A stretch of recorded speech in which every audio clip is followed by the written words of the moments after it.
some kind of a bipedal humanoid, covered in hair.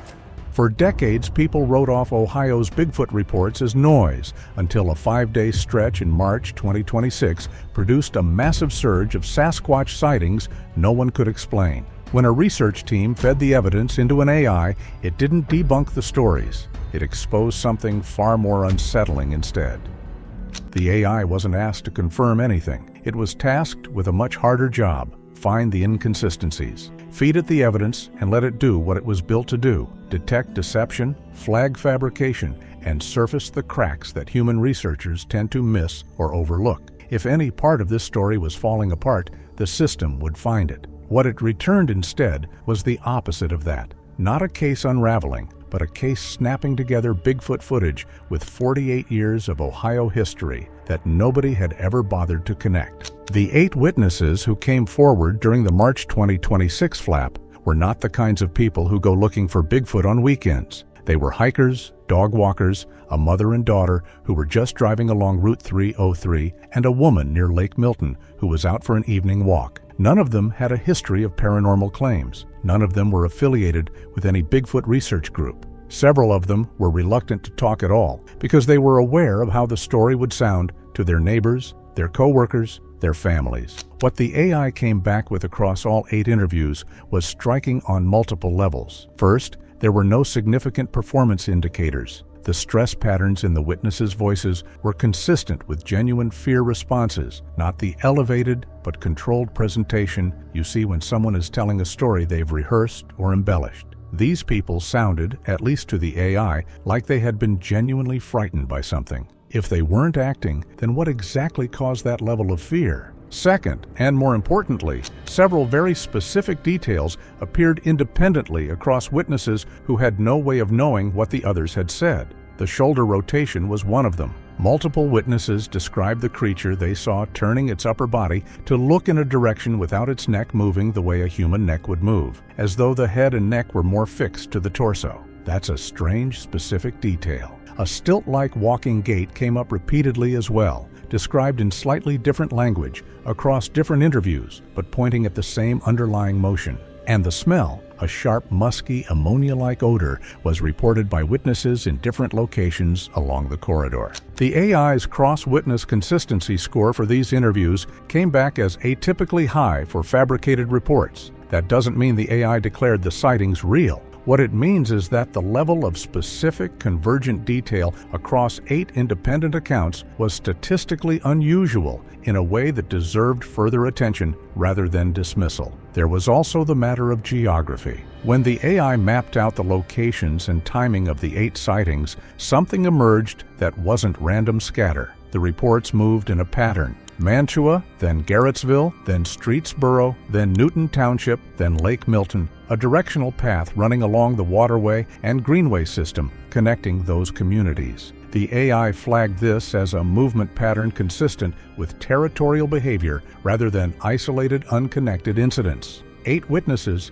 5 days, 1 corridor, and not one of them knew the others existed. The AI had already flagged their consistency as statistically unlikely to be coincidence. But here is what made that flag mean something more than just an interesting data point about the spring of 2026. This wasn't the first time that corridor had produced this profile. 48 years before any of those 8 witnesses saw anything, a family in Stark County had already described the exact same smell, the exact same gait, and that exact same shoulder that turns without the neck following. And when the AI ran those archived interviews through the same analysis system, what it returned wasn't just a similarity, it returned a match. If the same profile existed decades earlier, then how long has this been happening unnoticed? In the summer of 1978, the Kaitton family, who lived on a rural property near Minerva in Stark County, Ohio, began experiencing something that disrupted their lives for weeks. A large, bipedal figure was repeatedly seen near their home and outbuildings, close enough on several occasions that family members got extended looks at it. The encounters were frightening enough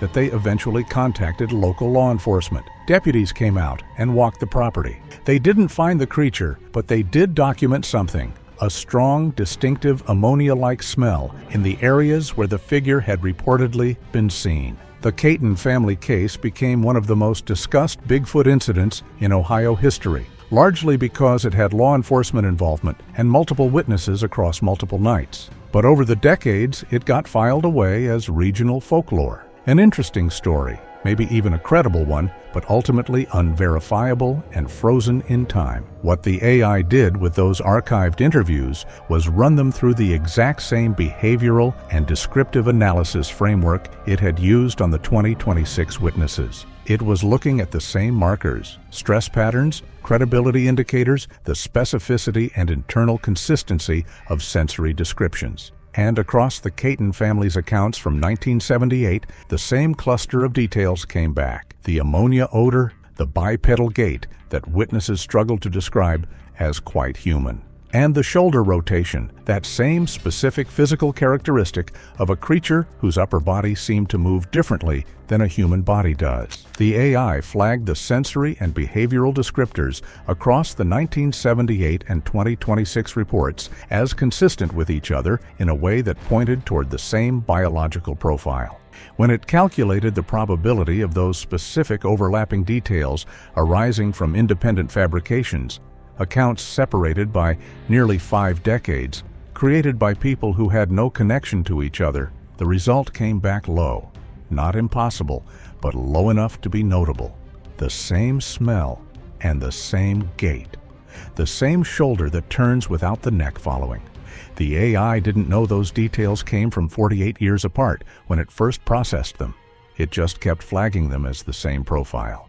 And when a trail camera in Salt Fork State Park captured something crossing a creek in 2014, the system had already built a file on this profile. It just hadn't connected the footage yet.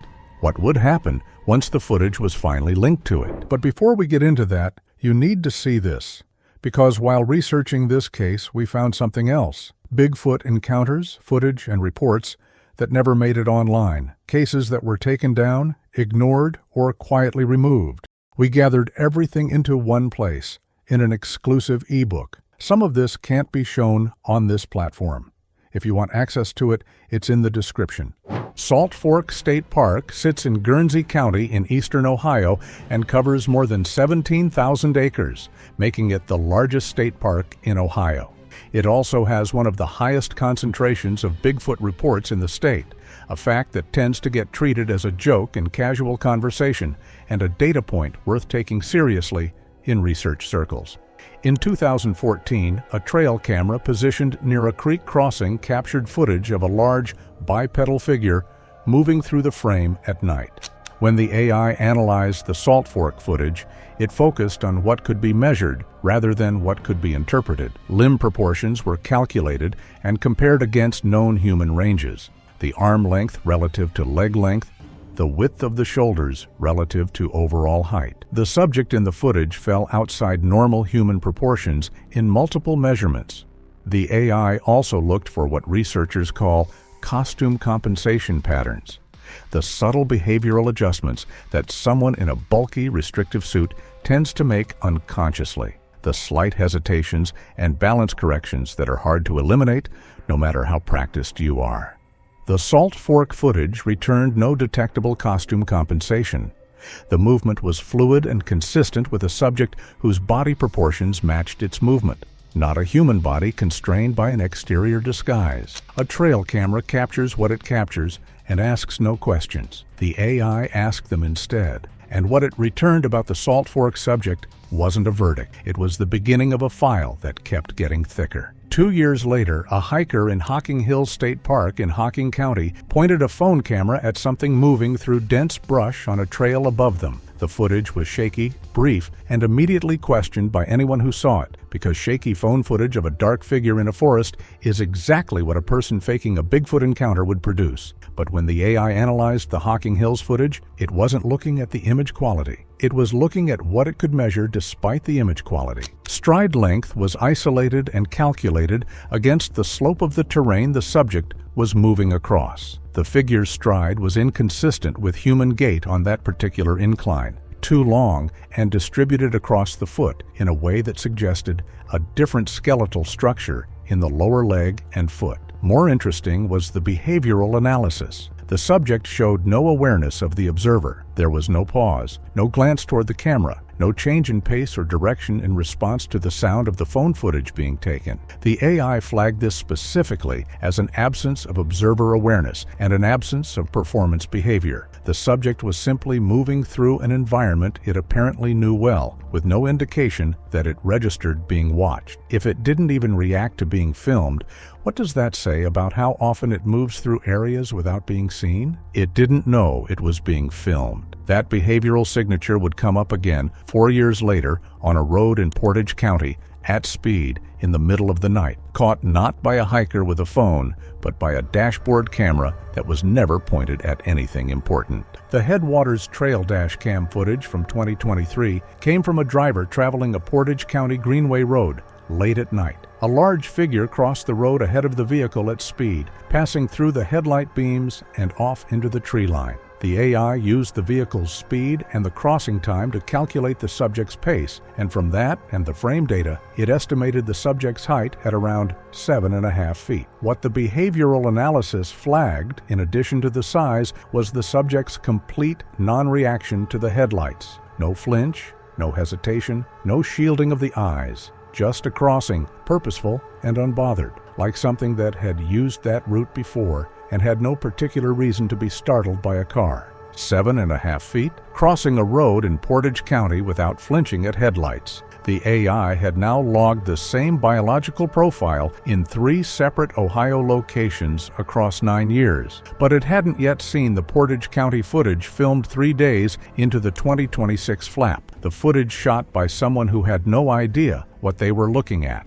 That footage is what changed everything, because when the AI finished analyzing it, it didn't just flag an unknown subject. It connected every single data point in the file. If all of this was leading somewhere, what would happen when the final piece was added? On March 7, 2026, one day after the first sighting report from the 2026 flap, an anonymous witness captured 34 seconds of phone footage near Mantua Center in Portage County. The witness didn't come forward immediately, and when they did, they asked for their identity to be kept private. They had simply been in the right place at the wrong time and filmed something they couldn't explain before it moved out of frame. Skeptics were quick to dismiss the footage for reasons that were, at least on the surface, reasonable. It was shaky. It was brief. It showed up during an already active news cycle about Bigfoot sightings in the exact area where it was filmed, which is exactly the kind of context that makes convenient footage look suspicious. 34 seconds of blurry phone video from a person who won't give their name, filmed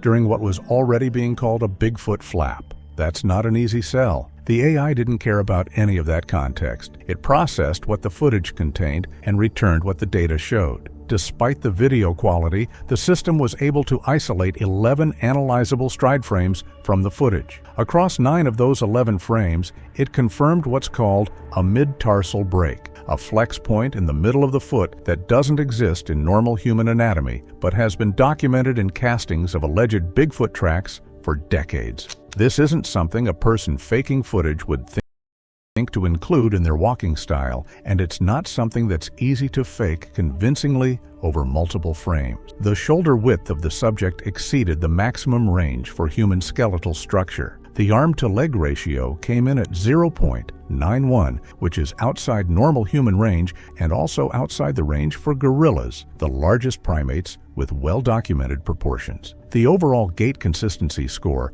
across the analyzed frames was 94.1%, which is high enough to indicate a subject moving naturally in a familiar environment rather than performing or navigating carefully. And across the entire footage sample, the AI detected 0 fabrication markers. Then the AI did what it had been building toward through every prior data set it had processed. It cross-referenced the Portage County footage against all the previous samples in the file in real time. Would the similarities hold or collapse? The morphological match to the Salt Fork State Park footage from 2014 came back at 89.2%. The match to the Hocking Hills hiker footage from 2019 was 87.6%. The match to the Headwaters Trail dashcam footage from 2023 was 90.8%. These are not certainty numbers. They're similarity scores, and the AI was clear about what they represent. but they're also not noise. Scores in that range, across footage collected across 12 years from 4 different locations, indicate a consistent biological profile rather than a series of unrelated incidents or unrelated subjects. The shoulder rotation that the 2026 eyewitnesses had independently described in their interviews, that specific physical characteristic of the upper body turning without the neck following, was visible in the stride mechanics of the Portage County footage when the AI analyzed it frame by frame. The same detail that the Kaitton family had described in 1978, that 8 witnesses in 2026 had independently reported, was showing up in the way the subject in the footage actually moved. The territorial behavior flagged from the ammonia odor and the movement corridor in the 2026 sighting reports mapped directly onto the geographic area where the footage was taken. And when the AI plotted all 4 footage samples against the Northeast Ohio Waterway and Greenway network, every single one of them fell within the same connected system of water corridors and greenway paths cutting through the region. The system flagged this as a habitual range rather than a series of isolated incidents, a defined area being used consistently by something that knew the territory. The population modeling piece was the part that tended to stop people. A territorial range of the size indicated by the data spread covering the distance between Salt Fork, Hocking Hills, and the Portage County corridor is too large to be explained by a single animal moving through. The AI's modeling suggested that a range this size, used with this consistency over 12+ years, is more consistent with multiple individuals maintaining established routes than with one creature wandering across half the state, not one animal passing through. A group with territory, with behavior patterns, with routes they return to. The AI's final classification on the Portage County footage and on the integrated data set as a whole was unknown great ape Ohio variant, regionally distinct from Pacific Northwest samples in its proportions and behavioral profile, internally consistent across a 12-year footage dataset and a 48-year witness record. The Portage County footage didn't open a new case. It closed a loop that started in a Stark County backyard in 1978, and the AI had the data to show exactly how the loop closed. Ohio was never taken seriously as Bigfoot territory because it wasn't the Pacific Northwest, and for a long time that assumption was enough to close the conversation before it started. But the AI didn't carry that assumption, and it didn't care about regional reputation when it processed the data it was handed. It was given witness interviews, trail camera stills, dash cam video, and 34 shaky seconds of phone footage shot near Mantua. And every single time it returned the same result: a real subject, real motion, a real environment, and no known biological classification that fits what the data describes. The corridor has been active for at least 48 years. Whatever is using it has been doing so quietly, consistently, and just far enough out of frame until now.